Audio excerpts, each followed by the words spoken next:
Galaxy 666 by Pel Toro. Session 20. The ship sped on. Somehow. "We're never gonna make a landing at this rate," said Bronet. "Might as well give up now and just press the self-destroy mechanism." "Well, that's a cheerful thought," said Korzak. "You know it was never intended for that purpose." "I didn't mean it seriously," said Bronet. "It was just—" He shrugged his shoulders. Suddenly his great fist clenched and his eyes flashed fire. "I don't know about you, but I'm just about at the end of my rope. Nothing makes sense." He was having great difficulty framing his words and putting his phrases together. "It's as though some strange and noxious drug were affecting my speech." "What do you mean?" said Ishklaw. His voice, too, sounded unnatural, sharp, unlike his usual self. "I don't know. I can't put it into words. I don't think I want to. It's this whole crazy business." "What about this whole crazy business?" demanded Korzak. He, too, sounded harsh and angry. "There are over 100,000 galaxies in the Empire, with hundreds of thousands of habitable planets per galaxy. Hundreds of thousands!" he repeated. "And by means of the warp, by means of hyperspace and computer mechanisms, it is possible for this empire to go on being administered, to go on functioning efficiently. But—" Again he broke off, as though the words he wanted refused to form themselves in the speech mechanism at the back of his mind. "What's wrong with me?" he gasped. "A kind of delayed action shock," said Ishklaw, fighting for control. "I feel very much the same way." "So do I," gasped Oski. Korzak and Ishklaw exchanged meaningful glances. "It's something new to us," said Korzak, and the nails were biting into the palms of his hand as he clenched his fist. His jaws were set like a steel trap. "This is some crazy galaxy," commented Oski. "I can't make these figures make any sense at all." He raised the small computer above his head and brought it down against the side of the ship. There was a flash and a shower of sparks. Ferrite beads scattered in all directions. "Well, that's that," commented Korzak. "Shall we use the life capsules?" asked Oski. "What for? You haven't wrecked the ship." "I might as well have." Oski looked down at the shattered toy computer. "I'm sorry," he said thickly. "I just couldn't do anything more with it." His voice seemed to come right up from a gravel throat and between clenched teeth. It gained nothing on its journey. There was an angry silence between the four men in the control room. There was a kind of tension in the air that said something was going to snap at any minute. Bronet rounded suddenly and savagely on Korzak. "It's your fault," he said viciously. "You planned this whole crazy expedition."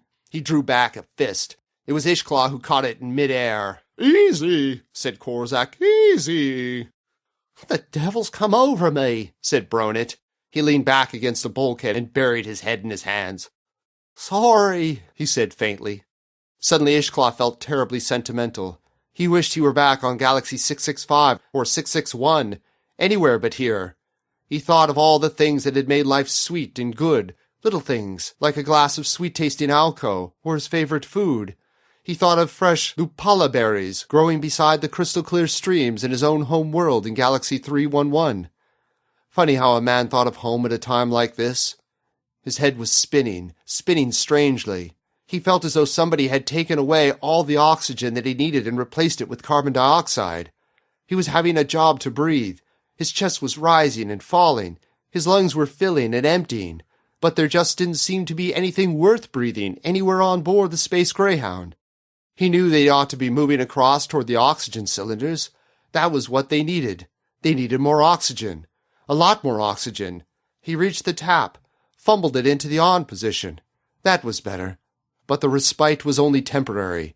It was only respite, not complete relief. His legs suddenly turned to jelly, and he wobbled. The jelly turned to liquid, and he collapsed. The liquid feeling spread all over his body. It reached his neck, his head, his facial muscles felt as though they were falling away from the bones beneath. A strange, despairing groan that sounded like a slack balloon being emptied, and consciousness left him. The others were falling beside him, 4 lifeless men in a lifeless ship, 4 blind men in a blind ship, 4 deaf men in a deaf ship, 4 mutes in a mute ship, drifting on toward the 7 moons alone knew where. Like a ghost ship, they drifted unconcernedly. Like a Mary Celeste of space, she drifted untended among the stars in the enigmatical cosmic corner that men, for their convenience, had labeled Galaxy 666. The gravitational field of the planet began to operate. It was a gentle, rather effeminate sort of tug. It pulled them softly yet irresistibly. The ship was no longer drifting without a purpose. The space greyhound was no longer idling without direction. Down, down, softly, gently down. Ishkla opened his eyes first. Korzak was a mere split second behind him. They staggered to the observation port and looked out. "We're coming into land," said Korzak. "You mean we're coming into crash?" said Ishkla. Korzak nodded. "We've got to do something, and do something fast." Bronet staggered to his feet. "Wonder World," said Ishkla. "It's the Wonder World!" Here ends Session 20.